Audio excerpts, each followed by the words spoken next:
ብዙዎቻችን ለስራ ቃለ መጠይቅ ተጠርተን ቀርበን ነገር ግን ፌል እናደርጋለን። ለምን እንዳልተሳካልን ግን ብዙ ጊዜ ምክንያቶችን አናቃቸው። ዛሬ በዚህ ቪዲዮ በእያንዳንዱ ኮመንሊ ቀጣሪዎች በሚያነሷቸው የስራ ቃለ መጠይቅ ላይ በምን ምክንያት ነው ምን መልሰን ነው ፌል ያደረግነው የሚለውን ነገር እነግራችኋለሁ። የትም እንዳትሄዱ ሰብስክራይብ አድርጉ፣ ላይክ አድርጉ፣ ሼር አድርጉ፣ ላልደረሳቸው አድርሱ። ይጠቅማቸዋል። ለብዙዎቹ በጣም ብዙ ጊዜ ለስራ ቃለ መጠይቅ ቀርበን ፌል ስናደርግ ምክንያቶቻችንን አናቅምና ወይም ደግሞ እንዴት ነው የስራ ቃለ መጠይቆችን አድሬስ ማድረግ ያለብን የሚለውን ነገር አናቅም። ስለዚህ ይሄን ቪዲዮ ብታዩት ጓደኞቻችሁ አጠገባችሁ ያሉ ሰዎች ቢያዩት ያተርፉበታል፣ ይማሩበታል። ለሚቀጥለው የተሳካ የስራ ቃለ መጠይቅ ለማድረግ ያግዛቸዋል ብዬ ተስፋ አደርጋለሁ፣ አምናለሁ። የመጀመሪያው ጥያቄ ብዙ ጊዜ ሁልጊዜም የማይቀር ስለራስህ ንገረኝ ወይም ስለራስሽ ንገሪኝ ነው። በዚህ የስራ ቃለ መጠይቅ ላይ ብዙዎቻችን ፌል እናደርጋለን። ለምን ፌል እናደርጋለን? ኮንስትራክቲቭ የሆነ ሰምራይዝድ የሆነ መልስ መስጠት ስለማንችል፣ ያልተጨበጠ ያልተያዘ እዛና እዚህ የሆነ ሀሳብ ኦርጋናይዝድ ያልሆነ ያልተኖረ ያልተሰራ ነገሮችን ስለምናወራና ሪሌቫንት ያልሆነ መልስ ስለምንሰጣቸው ይሰለቻቸዋል። መስማት ያለባቸውን ነገሮች መስማት አይችሉም።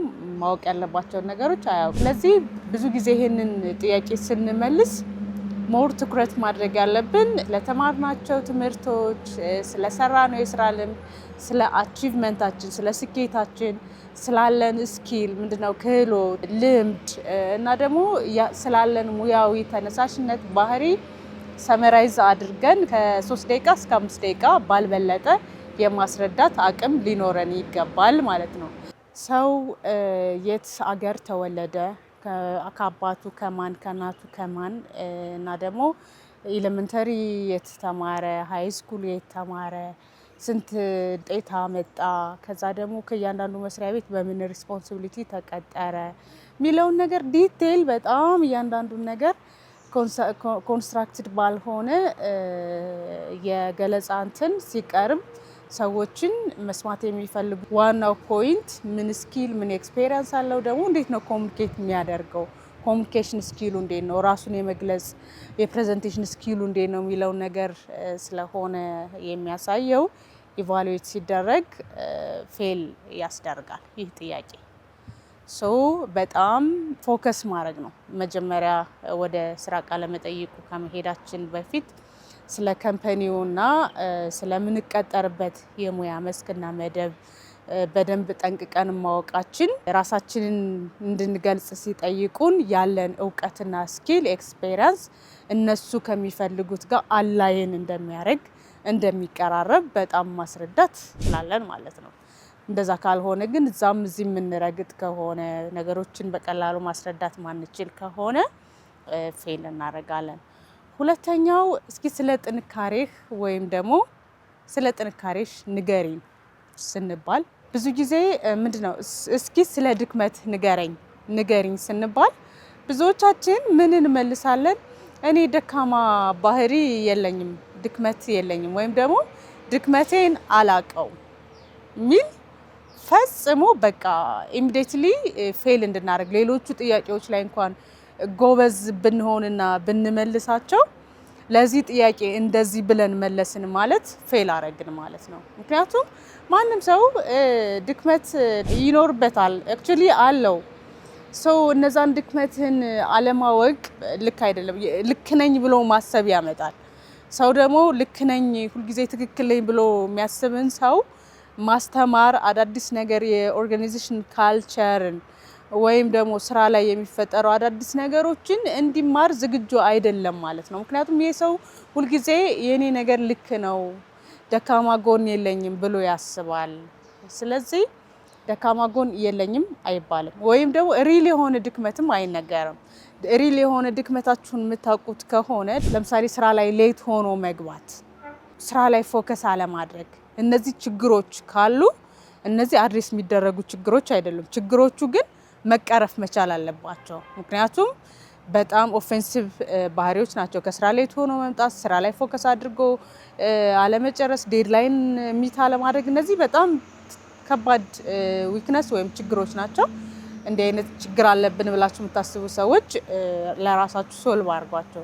ለኢንተርቪው ግን ኳሊቲ የሆነ ነገር ወይም ደግሞ ጥራት የሆነ ነገር ስለ መስራት ስለምፈልግ አንድ ነገር ላይ ብቻ ለረጅም ጊዜ ፎከስ ስለማደርግ ሌሎቹ ነገሮችን የማስኬድ ችግር አለብኝ፣ ግን እየሰራሁበት ነው። ፍጥነትንም ከጥራት ጋር ለመስራት ጥራት ያለው ስራ ስሰራ ለጥራት ስለምጨነቅ ታቀደለትና በተያዘለት ሰዓት ነገሮችን ባለመጨረስ ብዙ ጊዜ ብሌም እደረጋለሁ። ስለዚህ ይህንን ድክመቴን ስላወቅኩት አሁን ግን እየሰራሁበት ነው ብሎ ማውራት። ሌላ ምሳሌ ልንገራችሁ። ዴድላይን ያለው ስራ ካለ እኛ ቲም ሊደሮች ከሆን ሲኒየር ሰዎች ከሆን ወይም ደግሞ ከሰዎች ጋር አዜ ቲም የምንሰራው ስራ ካለ ዴድላይን ከመድረሱ በፊት ሰራተኞች ያን ስራ እንዲሰሩ ፍሪኩዌንትሊ ናግ ማድረግ፣ መጨቅጨቅ፣ እየሄዱ ጨረስከው ወይ ጨረሽ ወይ በጣም ኦፌንሲቭ ነው አይደለ? ግን ለካምፓኒው ፖዚቲቭ ኢምፓክት የሚያመጣ ነገር ነው። ዴድላይን ሚት ለማድረግ ስራዎቹ በተያዘላቸው ጊዜ እንዲጠናቀቁ ልታደርጉ ስላሰባችሁ ነው። ቲም ስፒሪቱን ቢረብሸውም ለካምፓኒው ግን ፖዚቲቭ አውትካም አለው ማለት ነው። ስለዚህ በዚህ መልኩ መመለስ። ሶስተኛው ለምን እንቀጥርሃለን? ለምን እንቀጥርሻለን? ብዙ ሰው እውነቴን ነው የምነግራችሁ፣ እንደ ኤችአር ብዙ ሰው ኢንተርቪው ስናደርግ ይሄንን ጥያቄ አይመልሱትም ወይም ደግሞ ፌል ያደርጋሉ። ብዙ ካንዲዴቶች ለምን ያደርጋሉ? ለምን እንቀጥርሻለን፣ ለምን እንቀጥርሃለን ተዘጋጅተውበት አይመጡም። ስለ ካምፓኒው አያውቁም። እኛ ለምን ልንቀጥር ማስታወቂያውን እንዳወጣ ነው አይረዱም። ስለዚህ ግራ ይገባቸዋል። ለምን እንቀጥርሃለን፣ ለምን እንቀጥርሻለን ከምን ጋር መሳስለው ይመልሳሉ። እስኪ ስለ ራስህ ንገረኝ ከማለት ጋር ነው ኦልሞስት መልሱ የሚቀራረበው። ነገር ግን መመለስ ያለበት እኔ እነዚህ ኳሊቲዎች ስላሉኝ እንደዚህ አይነት ኤክስፔሪየንስ ስላለኝ እናንተ ደግሞ በዚህ ሙያ ዘርፍ እንደዚህ አይነት ኳሊቲ ያላቸውን ሰዎች እየፈለጋችሁ ነው። ማስታወቂያችሁን አይቼዋለሁ፣ በደንብ የስራ ዝርዝሩን አይቼዋለሁ፣ የካምፓኒያችሁን ሚሽን ቪዥን እንዲሁም ደግሞ አላማ አይቼዋለሁ። ሶ ያንን ሳይ እኔ ለዚህ ቦታ ፖቴንሻል ካንዲዴት ነኝ ብዬ አመንኩኝ። ለዚህ ቦታ ጥሩ ፊት አደርጋለሁ ብዬ አስባለሁ፣ አምናለሁ። ምክንያቱም እናንተ ካወጣችኋቸው ስራ ዝርዝሮች እነዚህ ሰርቻቸው ማውቃቸው ነገሮች ናቸው። በጣም እዚህ ላይ ኤክሴል ያረኩበት ነገር ነው።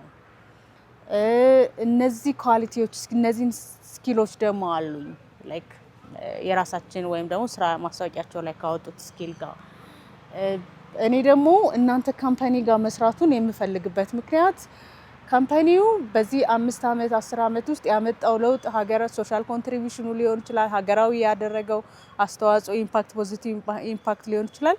እኔን ኢምፕረስድ አድርጎኛል። እንደዚህ አይነት ካምፓኒ ጋር ብሰራ ለኔም በጣም ጥሩ ነው ብዬ ስላመንኩ ቅጠሩኝ ብዬ መጣው።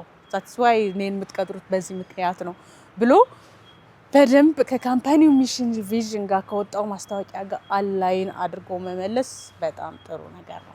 ስለዚህ ይህንን ስለማናረግ ብዙዎቻችን የስራ ቃለ መጠይቃችን ላይ ፌል እናረጋለን። ግን ዋናው ሩት ኮዙ ምንድነው? እንደዚህ አይነት ጥያቄዎችን እንዳንመልስ የሚያደርገን ነገር ተዘጋጅተን አለመሄድ ነው።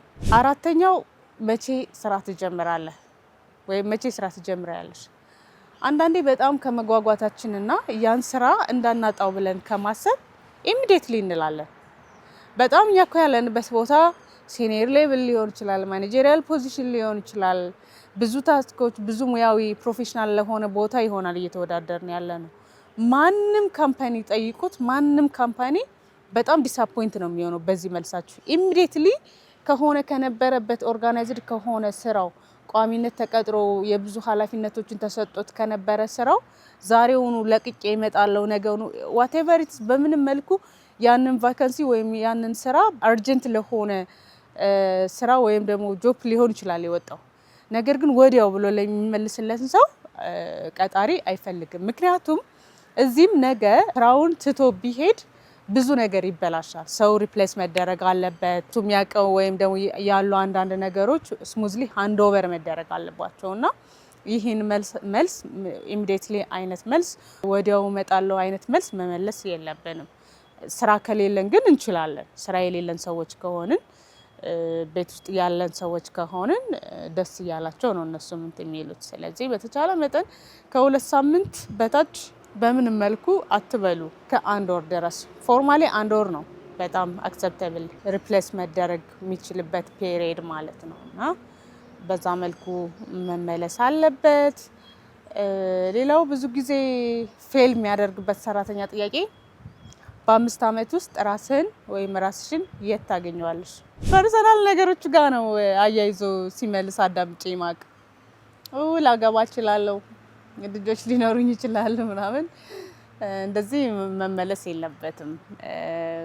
በ5 አመት ውስጥ ካምፓኒ የሚጠይቀው ስለ የፐርሰናል ላይፋችን ተጨንቆ አይደለም። በ5 አመት ውስጥ ምን ያህል ለመማር ለማወቅ ያለው ጉጉት አለው፣ ነገሮችን ህልም ያለው ሰው ነው ወይ፣ እዚህ ቦታ ላይ ሲመጣ ፖዚቲቭ ኢምፓክት መፍጠር የሚችል ሰው ነው ወይ፣ የምትችል ሰው ነች ወይ፣ ስራዋን ላይ ህልም አላት ወይ፣ ህልም አለው ወይ የሚለውን ነገር ማወቅ መፈለግ ነው።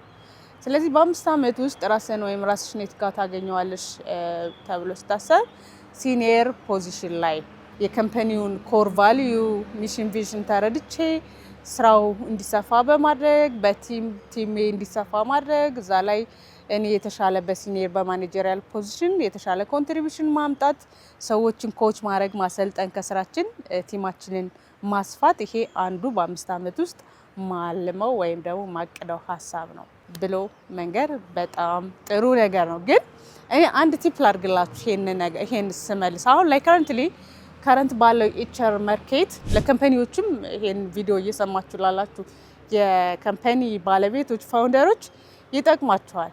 እኔ ምን ብዬ አምናለሁ አሁን ከረንት ባለው ኤችአር ማርኬት ሰው እስካገለገለበት ድረስ ፎር 1 year ይሁን 2 years ፕሮዳክቲቭ ነው መሆን ያለበት። ኢፌክቲቭ ለካምፓኒው ሰርቭ ማድረግ መቻል አለበት። ፖዚቲቭ ኢምፓክት ማምጣት መቻል አለበት። ለ5 አመታት እኔ ጋር ወይም እዛ ካምፓኒ ጋር ይቆያል የሚል አንደርስታንዲንግ ሞር ኦር ለስ እኔ አሁን ላይ ቢቀር ብዬ አስባለሁ። እኔ ግን ምን ብዬ አምናለሁ፣ በ1 አመት ውስጥ ይሄ ሰው ምን ሊያስተካክልልኝ ይችላል፣ በ2 አመት ውስጥ ምን አቺቭመንት ሊያመጣ ይችላል። በሌላኛው ወይ እኔ አሁን ለስራ ቃለ መጠይቅ ስጠይቅ እንደዚህ መልሼ አውቃለሁ።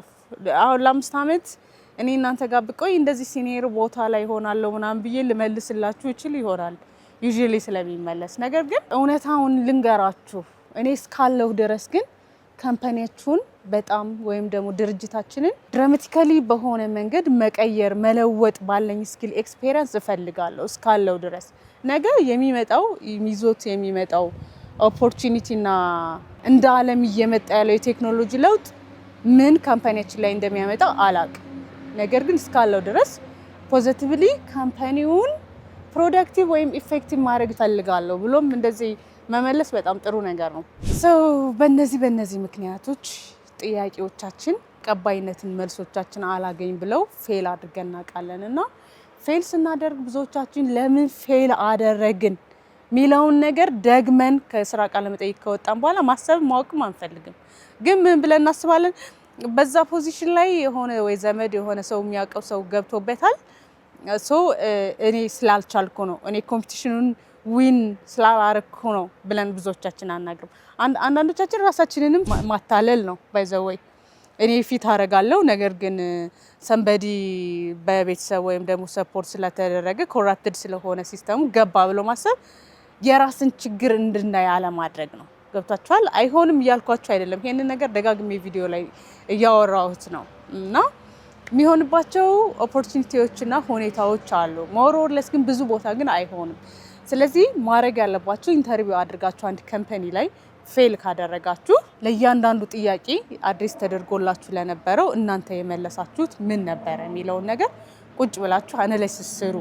ለወደፊት ለቀጣዩ የጆብ ኦፖርቹኒቲያችሁ ጥሩ ፕሮዳክቲቭ እንድትሆኑ ኢፌክቲቭ እንድትሆኑ ወይም ደግሞ ሰክሰስፉል የሆነ የስራ ቃለ መጠይቅ እንድታደርጉ ምን ስህተታችሁ ምን ስላላደረጋችሁ ፌል እንዳደረጋችሁ መረዳቱ፣ በዛ ላይ አውቃችሁ ኤክሴል አድርጋችሁ ተምራችሁበት ተረድታችሁት እንድትሄዱ ያግዛል ማለት ነው።